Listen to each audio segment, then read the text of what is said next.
শাকসবজি দেখেন, আমি যে বলছিলাম শাকসবজি, এই যে শাকসবজি চাষ করছে। আমি দেখে মনে হইতেছে যে আমি গ্রামে চলে আসছি, এরকম লাগতেছে আমার কাছে। পেঁয়াজ, পরে হচ্ছে রাই পাতা, সরিষা, পেঁয়াজ, দেখেন ধনে পাতা। পাহাড়ের উপরে এসে কত সুন্দর সুন্দর ফুল গাছ দেখলাম, মনটা ভরে গেল। এরকম ফুল গাছ দেখলে কার না মন ভরে যায়। দেখেন বিশাল সুন্দর সুন্দর ফুল গাছ, সেই লেভেলের সুন্দর। পুরোটাই হচ্ছে আপনার কি দিছে আলু, আলু এটা মনে হয় ভাজি করছে না রান্না করছে। আর ইচ্ছে দেখেন কত বড় বড় রুটি, কয়টা রুটি দিছে, এত বড় বড় রুটি আমি খাইতে পারবো? ব্যাগট্যাগ গোছানো শেষ অলরেডি, দেখতে পাচ্ছেন। তো ওইখানে আমরা আলবাই কেনে খাইছিলাম। তো ব্যাগট্যাগ গোছানো শেষ। আর হোটেলটা দেখেন, আমি এর আগেও ভিডিওতে দেখাইছি, হোটেলটা অনেক সুন্দর। আসসালামু আলাইকুম, কেমন আছেন সবাই? আশা করি সবাই ভালো আছেন। আমি আপনাদের দয়া এবং আল্লাহর রহমতে আলহামদুলিল্লাহ ভালো আছি। গত 3টা পর্বতে আপনারা দেখছেন যে আমি সৌদি ইলেকট্রিসিটি কোম্পানিতে ইভেন্ট করতে আসছি, আর একটা রিয়াদে করছি আর একটা হচ্ছে আবাতে। তো বর্তমানে এখনও স্টে করতেছি আবাতে। তো আবা থেকে আজকে আমি চলে যাব রিয়াদের উদ্দেশ্যে। তো রিয়াদের উদ্দেশ্যে যেতে হলে অবশ্যই কিভাবে যাব? আগের মতো আমি এবার ট্রাকে বা ছোট মিনি পিকআপে যাচ্ছি না, এবার যাচ্ছি হচ্ছে ফ্লাইটে। তো আমি আপনাদের সাথে শেয়ার করব মূলত যে আবা থেকে রিয়াদে কিভাবে ফ্লাইটে যেতে হয়, কতক্ষণ সময় লাগে, আর আবার এয়ারপোর্টটা কেমন সেটাও আপনাদেরকে দেখাবো, এবং রিয়াদ এয়ারপোর্টটা কেমন সেটাই আপনাদেরকে দেখাবো। তো এখন হচ্ছে আমি সৌদির হোটেলে চলে আসছি। আমার হোটেল থেকে আমি চেক আউট করে নিয়েছি। তো সৌদির হোটেলে থাকবো, কিছুক্ষণ স্টে করব। সন্ধ্যা 6টা বাজে, 9টা 20-এ ফ্লাইট, 6টা বাজে আমরা এখান থেকে চেক আউট করে বের হয়ে যাব। তো বের হয়েই আপনার আবা এয়ারপোর্টে চলে যাব আর কি। তো এখন আমি মূলত হচ্ছে আমার খিদা লাগছে, যে কারণে আমি এখন যাচ্ছি হচ্ছে খাওয়ার জন্য। তো খেতে হলে অবশ্যই আমার এই হোটেল থেকে বেরোতে হবে, কারণ অনেকটা দূর পথ হেঁটে যেতে হবে। তো এটা যেহেতু একটু গ্রাম অঞ্চল, বধু এলাকা, যে কারণে হেঁটে অনেক দূরে যেতে হবে, গাড়ি ঘোড়া পাবো না। আর এখানে যে অর্ডার দিব অনলাইনে হাঙ্গার স্টেশনে, সেটাও হচ্ছে না, কারণ হচ্ছে ওয়াইফাই নেই। কারণ হচ্ছে দেখাই আপনাদেরকে, এটা পুরোটাই দেখেন পাহাড়ের উপরে, এখানে নেট খুবই কম। আর হচ্ছে এই জায়গার যেই হোটেলগুলা সবগুলোই হচ্ছে একটু ভালো মানের ভিআইপি, দামও বেশি। প্রায় বাংলা টাকায় ধরতে গেলে আমরা যে হোটেলে আছি সেটা হচ্ছে প্রায় আপনার 500 থেকে 600 রিয়ালের মধ্যে রাখছে, যা বাংলা টাকায় হয় 15,000 থেকে 18,000-এর মতো। তো দেখেন আমি এখন আছি পাহাড়ের উপরে। তো এই যে এখানে ক্ষেতও আছে, আমাদের দেশে যেরকম শাকসবজি করে এরকমই চাষবাস করতেছে। ওই পাশে শাকসবজি আছে, ওইখানে সিম গাছে ভরপুর, পরে ফুলের চাষ হচ্ছে দেখতে পাচ্ছেন। তো এই যে পাহাড়ের উপরে হচ্ছে বাড়িঘর, সব কিছু এগুলি হচ্ছে সব পাহাড়ের উপরে বাড়িঘর। এখানে আবার আমি একটা কর্টেজও দেখছি, অনেক সুন্দর, ঠিক আছে। দেখেন, আর এই জায়গা হচ্ছে বধু এলাকা। তো এই বধু এলাকাতে মনে করেন যে আপনার সব কিছু হয়ে থাকে, শাকসবজির দাম কম, যাতায়াত খরচ কম, সময় কম লাগে। তো যে কারণে আর কি সব কিছু ইজি মনে হয়, কিন্তু একটু দূরে দূরে। যেমন এই যে দেখেন, এখানে আগে মাছা ছিল, চাষবাস করতো, যে হয়তো মরে গেছে। ওই যে কটেজ আমি যে বলছিলাম, এই যে এটা হচ্ছে একটা কটেজ। আর এই জায়গা হচ্ছে সবগুলো হচ্ছে হোটেল। হোটেল আপনি চাইলে ভাড়া নিয়ে থাকতে পারবেন, কিন্তু একটু এক্সপেন্সিভ।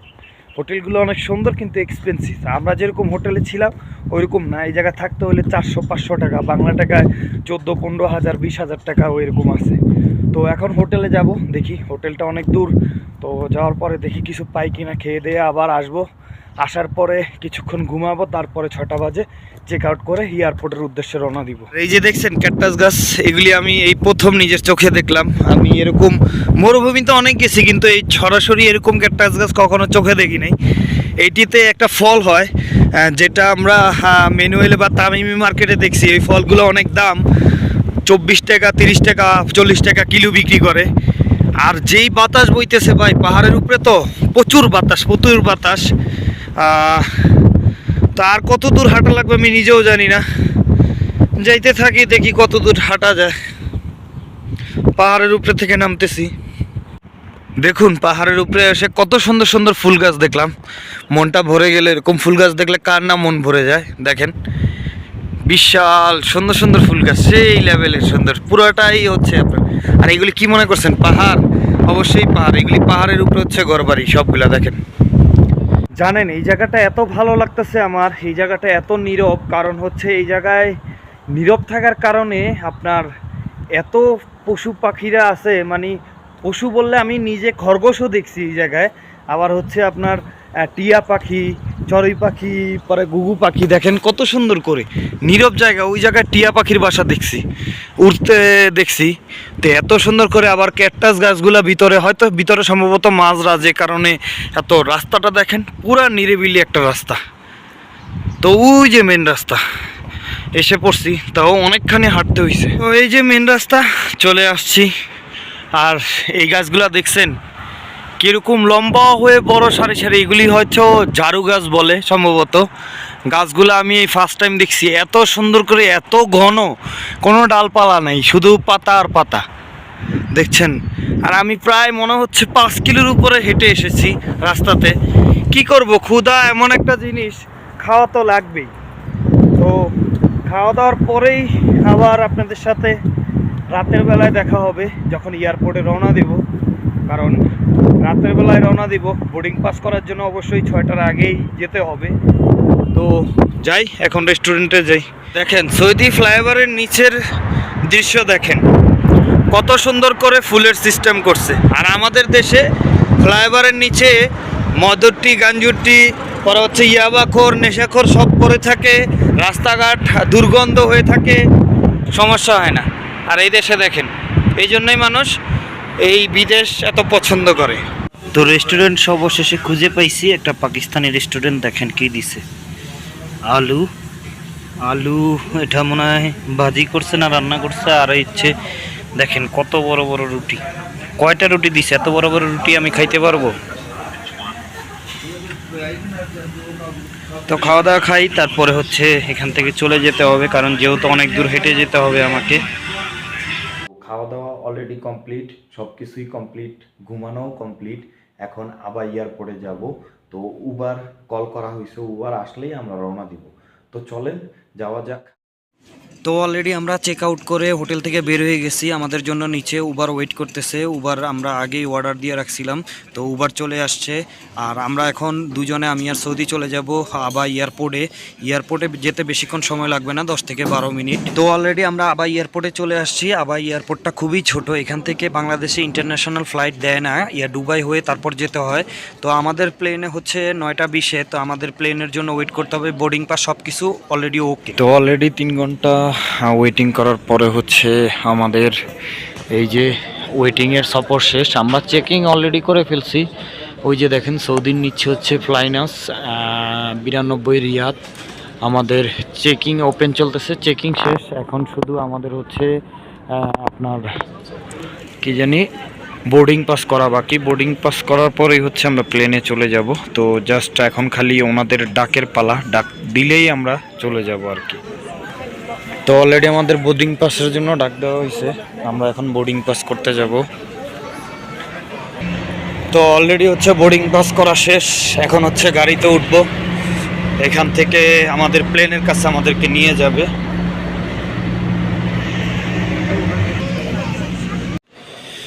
তো অলরেডি বাসে ওঠার পরে দেখতে পাচ্ছেন সৌদি এয়ারলাইন্স দেখতে পাচ্ছি একটা বড়, হাজারো ছেলের স্বপ্ন এটা দিয়ে কবে যে বাড়ি ফিরবে সে। তো আমারও স্বপ্ন একদিন আমিও ইনশাল্লাহ এই সৌদি এয়ারলাইন্স দিয়ে হয়তোবা বাংলাদেশ এয়ারলাইন্স দিয়ে বাড়ি ফিরবো। তো এই যে ফ্লাইনেস দেখতে পাচ্ছেন এটাই হচ্ছে আমাদের এয়ারবাস, এটাতেই আমরা হয়তোবা উঠবো। হ্যাঁ, এটাতেই উঠবো, সেই জন্য এটা রেডি করে রাখছে। আর বাস এখনই থামবে, তো আমরা উপরে উঠবো। তো উপরে ওঠার আগে আমি আপনাদেরকে একটু ঘুরে দেখাই। এটা হচ্ছে আবার ছোট্ট একটা এয়ারপোর্ট, যে কারণে এখানে প্লেন অত বেশি একটা থাকে না। তো আমি উঠে গেছি অলরেডি, তো আমাকে আগেই আমার বোর্ডিং পাসটা আর কি টিকিটটা চেক করতেছে, সেই জন্য কেবিন ক্রু দাঁড়িয়ে রয়েছে। উনি আমাকে বারবার বলতেছে যে আপনার টিকিটটা দেন। তো অলরেডি দেখতে পাচ্ছেন যে সবাই ওঠা শেষ, এখন হচ্ছে প্লেন স্টার্ট দেওয়ার পালা।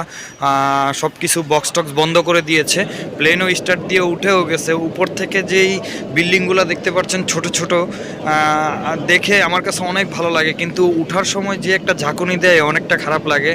তো প্লেনের প্লেনে উঠছে আর বাথরুমে না যাব, একটা মজা যদি না করি তাইলে কি হবে। তো দেখেন প্লেনের বাথরুমটা এত ছোট্ট যা বলার বাহিরে। তো দেখতে দেখতে প্রায় 1.5 ঘন্টা ফ্লাই করার পরে রিয়াদ এয়ারপোর্টে ল্যান্ড করলাম মাত্র। তো দেখতে পাচ্ছেন রিয়াদ এয়ারপোর্টটা হচ্ছে ইন্টারন্যাশনাল এয়ারপোর্ট। এই এয়ারপোর্টে প্লেন অহরহ থাকে, প্রতিদিন শত শত প্লেন উঠানামা করে এই এয়ারপোর্টে। তো আমাদেরকে গাড়িতে নিয়ে নিছে, অলরেডি গাড়িতে নেওয়ার পরে আমার এয়ারপোর্টের ভিতরে নামায় দিছে। আর আসার সময় কোনো চেক নাই বা কোনো কিছুই নাই, যার যার মতো তাড়াতাড়ি করে বের হয়ে যাচ্ছে। কারণ হচ্ছে সবাই এখানে কোনো চেক নাই দেখে, আর যাদের ব্যাগ আছে বড় বড় ব্যাগ, তারা হচ্ছে ব্যাগ নিতে যাবে। তো ব্যাগ নেওয়ার পরে হচ্ছে তারা বের হবে। তো আমার যেহেতু ব্যাগ নাই, আমি তাড়াতাড়ি করে বের হয়ে যাচ্ছি, কারণ বাসায় যেতে হবে। আর আমার জন্য মহিন ভাই ওয়েট করতেছে, মহিন ভাইয়ের জন্য আমি দাঁড়াতে হবে, কারণ হচ্ছে দুজন একসাথে আমরা ট্যাক্সি দিয়ে যাব। আর রিয়াদ এয়ারপোর্টটা অনেক সুন্দর, কারণ হচ্ছে এটা সবচেয়ে বড় এয়ারপোর্ট। আর জেদ্দা এবং রিয়াদ এই দুইটা হচ্ছে ইন্টারন্যাশনাল এয়ারপোর্ট সৌদি আরবের ভিতরে। তো দেখতে পাচ্ছেন এয়ারপোর্টটা অনেক সুন্দর। আপনাদেরকে বলছিলাম যে রিয়াদ এয়ারপোর্টটা আপনাদেরকে দেখাবো ঘুরিয়ে ঘুরিয়ে। তো এটাই হচ্ছে রিয়াদ এয়ারপোর্ট, আবার থেকে অনেক তুলনায় বড়। তো ট্যাক্সি নিব, ভিতরে বাইর হচ্ছি বাইরের দিকে। তো এই ছিল আজকের আমার ভিডিও। যদি ভিডিওটা ভালো লাগে অবশ্যই আমার ইউটিউব চ্যানেলটি সাবস্ক্রাইব করবেন, আমার জন্য দোয়া করবেন। সবাই ভালো থাকবেন, সবাই আসসালামু আলাইকুম।